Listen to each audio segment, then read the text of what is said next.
वज़ीर-ए-आज़म शहबाज शरीफ की सरबराही में बनने वाली नई इत्तेहादी हुकूमत की तश्कील का मरहला मुकम्मल हो चुका है तकरीबन, और अब सारी नज़रें इसकी कारकर्दगी पर है। कारकर्दगी की अगर बात की जाए तो ये जो रमज़ान है ये हुकूमत का पहला इम्तिहान है कि कैसे महंगाई पर काबू पाया जा सकता है। लेकिन ओवरऑल अगर देखा जाए हुकूमत कॉन्फिडेंट नज़र आती है। वो ये कहती है कि हम महंगाई पर काबू पा लेंगे और ऐसे भी हो जाएगा और वैसे भी हो जाएगा, जो कि हम हमेशा से सुनते आ चुके हैं। लेकिन अभी तक की बात की जाए, आज तीसरा रोज़ा है, आज चौथा रोज़ा है, और चौथे रोज़े की बात की जाए तो मार्केट्स की बात की जाए, बाज़ारों की बात की, स्पेशली सस्ते बाज़ारों की बात की जाए तो वो सस्ते नहीं दिखाई दे रहे। सही बात है, इस पर बात कर लेते हैं।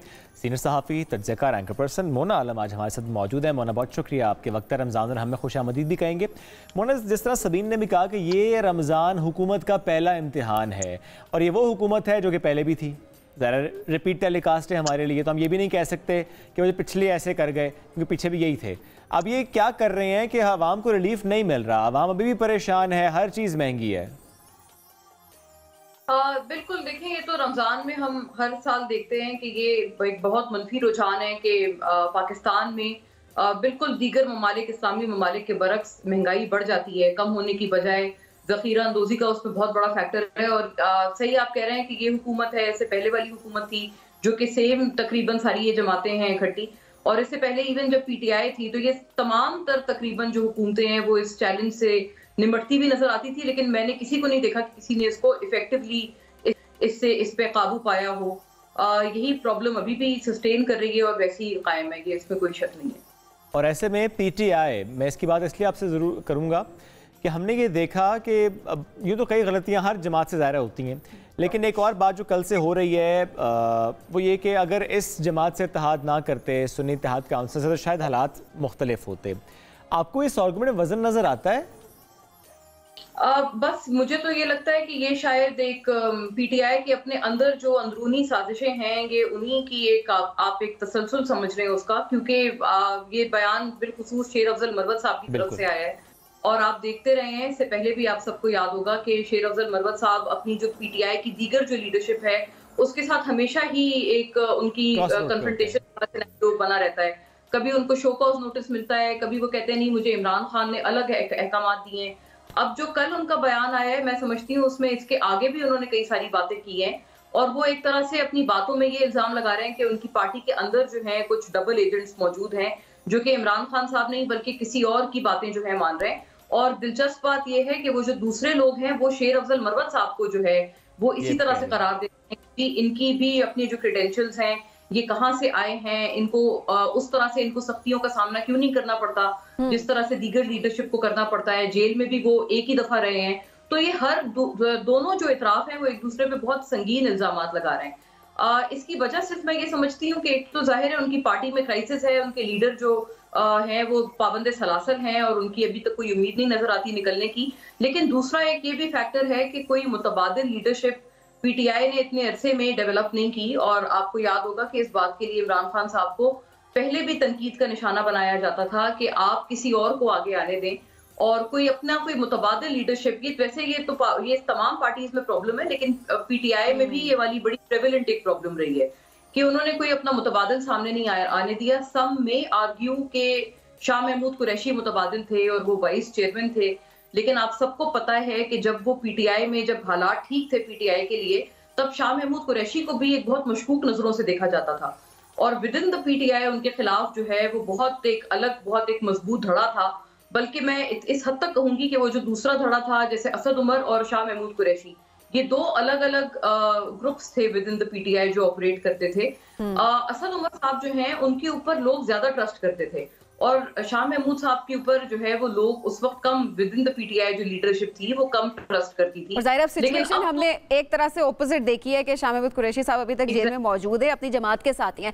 अच्छा मोना, ऐसे में अब जिस तरह से आपने बताया कि अंदरूनी इख्तलाफात इन सब के सामने हैं और ऑब्वियसली वो सबको नजर आ रहा है, पेटली किसी से कोई ढकी छुपी बात अब नहीं है, तो ऐसे में क्या PTI स्ट्रॉन्ग ऑपोजिशन बनकर सामने आ रही है हुकूमत के लिए? देखिए, बिल्कुल स्ट्रॉन्ग अपोजिशन तो PTI मुझे नहीं लगता इस वक्त बन पाएगी, क्योंकि यही क्राइसिस है लीडरशिप का। अब आप मुझे बताएं कि वो जिस जमात में अभी जो उनका नाम है ऑफिशियली वो सुन्नी इत्तेहाद है, वो उस जमात को ही, अगर उस नाम को ही एक बहुत बड़े लीडर जो है with in the PTI Marwat साहब वो ओन नहीं करते। तो मैं नहीं समझती कि स्ट्रॉन्ग ऑपोजिशन के तौर पर पार्लियामेंट के अंदर तो नहीं, हाँ पार्लियामेंट के बाहर मैं समझती हूँ कि पीटीआई बहुत स्ट्रॉन्ग ऑपोजिशन है, बल्कि कुछ जरूरत से ज्यादा स्ट्रॉन्ग ऑपोजिशन है। नहीं मोना, पार्लियामेंट के अंदर भी है। आज का इजलास अगर उसकी हम बात करें, सॉरी मैंने आपको कट के यहाँ पे कमेंट बस ले लूँ आपका मैं इस पर भी, कि आज मुख्तलिफ करारदादें तो पेश की जा रही थी, लेकिन ये गजा से मुताल्लिक़ करारदाद, और जब स्पीकर साहब ने पूछा कि दोज हु में से आए तो वो सारे उस पर तो हुकूमत ने कहा आए, लेकिन जब कहा नो तो उसमें अपोजिशन ने कह दिया नो। तो फिर उन्हें याद कराना पड़ा कि गजा की करारदाद है, तो यानी अपोजिशन ये सुने बगैर कि करारदाद क्या है, उन्होंने कहा नो। जी, वो एक असल में आपको पता है एक प्रेसिडेंशियल रेफरेंस जो है वो वहां पर मूव हो रहा था। इसको दिलचस्प बात ये है कि इवन पीपल्स पार्टी ने भी उसको अपोज किया, जबकि उन्होंने वजीर आजम को बाकायदा वोट दिया है। तो पीपल्स पार्टी तो हमें जो तवक्को भी थी और जो हमारे प्रोग्राम्स में भी इनके लीडरान कहते रहे हैं कि हम अपोजिशन भी होंगे, हम ट्रेजरी बेंचेस पे भी होंगे, तो उनका तो स्टेटस या सिनेरियो समझ नहीं आ रहा कि वो किस तरफ बैठे हैं। वो कहते हैं मिडिल बेंचेस में बैठे हुए हैं। जी बिल्कुल ऐसे ही है। तो मेरा ख्याल है वो जो रास्ता है वो बीच में जो जाता है, जो एक वॉकिंग एले है, वहां पर वो कुर्सियां लगा लें।